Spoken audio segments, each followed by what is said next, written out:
Čaute priatelia, prichádza posledná fáza cyklu, bitcoinového cyklu, kryptocyklu.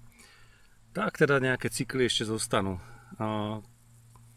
Skôr ako sa začneme baviť o tom, že ako stať sa milionárom ešte v tomto cykle, potrebujem vám oznámiť dve veci. Prvou vecou, nie som finančný poradca. Čo si vyrobíte so svojimi peniazmi je vaša vec, ja si robím svoje veci. Som len človek na internete, ktorý sa zabáva kryptom a dáva svoje rady, ktoré veľmi ťažko získal, a svoje informácie, ktoré veľmi ťažko získal a skúsenosti. Jak s nimi naložíte je vaša vec. To je prvá vec. Druhá vec, kryptochata je rozbehnuté objednávanie, ešte sú nejaké voľné miesta. Uzatvorím objednávanie buď v štvrtok alebo piatok budúci týždeň, takže kto ešte sa neprihlásil, tak hláste sa. Je to jediná akcia, ktorú teraz robím za posledné roky mimo Bratislavu. Je to vyslovene pre mimo bratislavských ľudí, čiže tí, čo zlíkali, že nič sa nedeje mimo Bratislavu, máte teraz možnosť, áno. Potom už neviem, kedy najbližšie niečo také zorganizujem. OK, do štvrtka prosím nahlásiť sa. OK. A teraz k veci. Tí, čo ma sledujú, vedia, že som robil video o kryptocykle, o tom, akým spôsobom rotujú vlastne jednotlivé naratívy v rámci krypta. Bolo to viac menej o altcoin cykle, alebo altcoinovej sezóne. Pozrite si to, je to možno 2 mesiace dozadu, možno aj viac. A ukazoval som tam vlastne taký menší graf, čo sa kde ako bude prelievať. A hovoril som, že momentálne sme v cykle, kde z Bitcoinu sa prelievajú peniaze do Ethera, tak to aj bolo. Pred cirka 2 týždňami som natočil video z Chorvátska, kde som hovoril, že teda prelieva sa už cyklus do ďalšej fázy, kde vlastne začnú byť zaujímavé L jednotky. Čiže konkrétne som menoval Solanu a naozaj tá Solana aktuálne veľmi rastie. Stačí sa pozrieť na grafy. No a samozrejme ešte tam chýbajú nejaké menšie L jednotky. Myslím si, že také SUI by mohlo byť zaujímavé najbližšie, možno ďalšie.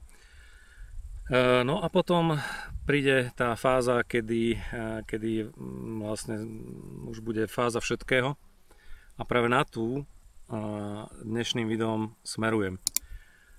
Tá fáza bude, hovorí sa tomu, že everything season, čiže sezóna všetkého. Všetci budú géniovia, pretože dajú peniaze do čohokoľvek krypte a to pôjde hore. Teraz akože preháňam, ale naozaj to tak bude vyzerať.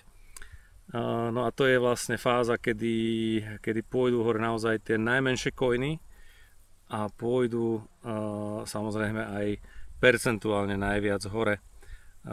Treba si však uvedomiť, že market cap tých coinov je veľmi malý a akékoľvek väčší nákup spôsobí obrovský nárast v hodnote tých tokenov.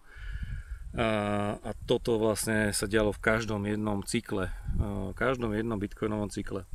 Čiže ak ste chceli sa stať milionárom, kryptomilionárom, ťažko sa s ním stanete s Bitcoinom alebo s Ethereum, ale jedne, že by ste ho mali už veľa a urobili ste nejakú menšiu páku, áno, aj tam sa dá urobiť, ale keď chcete takmer z ničoho sa stať milionárom, tak presne toto je to obdobie, kedy sa to môže stať. Hej. Samozrejme s veľkou mierou rizika. To riziko treba mať na pamäti. Tie malé coiny, jednoducho mnohokrát, keď si pozriete, mimochodom Solana peňaženka Phantom, keď si kliknete na ktorýkoľvek z tokenov, tak vidíte vlastne jeho profil, koľko je vlastne v obehu tých tokenov, koľko je tzv. FDV, Fully Diluted Valuation, takisto koľko má 10 najväčších holderov, koľko percent vlastní 10 najväčších holderov toho tokenu.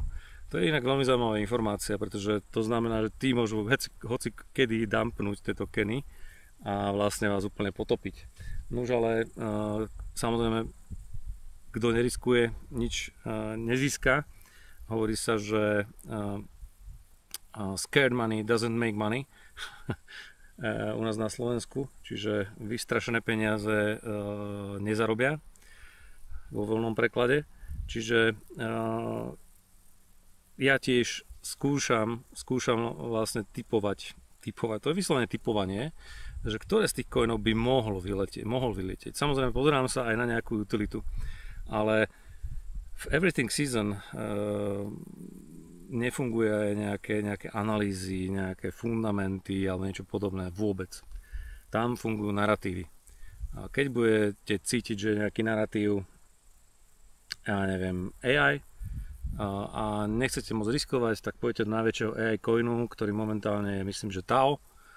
A pokým pôjde narratív, ja neviem, nejaký herný, takisto napríklad sieť Avalanche, čo je vlastne L1, ale je na nej, je to vlastne herný chain.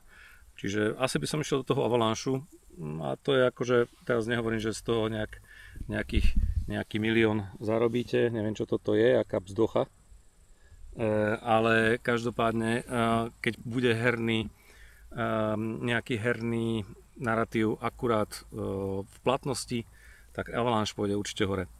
Samozrejme potom môžete ísť po tom pomyselnom rebríčku rizika stále vyššie a vyššie alebo nižšie a nižšie podľa toho z akého pohľadu a ísť do tých menších a menších coinov až na úroveň hier, alebo herných coinov vyslovene per hra a tam môžete naozaj získať coin, ktorý kúpiť, ale to musíte urobiť teraz, hej?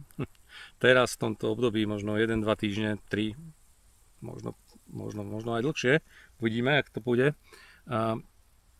Tak v tomto období musíte nejaký takýto coin kúpiť a tam vlastne máte šancu získať 10, 50, 100 násobok. Toto nepreháňam, hej? Toto je história. Keby ste kúpili Axie Infinity pred svojím rastom, tak máte možno 500 násobok. Hej? Axie Infinity bola hra, ktorá bola o ničom. Hej? Ona nebola ani zábavná. Len išlo o to, že ste získavali nejaké ich coiny, získavali ste nejaké NFTčka tých postavičiek, takých vlastne nejakých pomyselných, fiktívnych nejakých hovadiniek. No a ten coin narastol neuveriteľným spôsobom. Čiže sledujte narratívy, čo ide, čo momentálne ide. To je presne táto sezóna.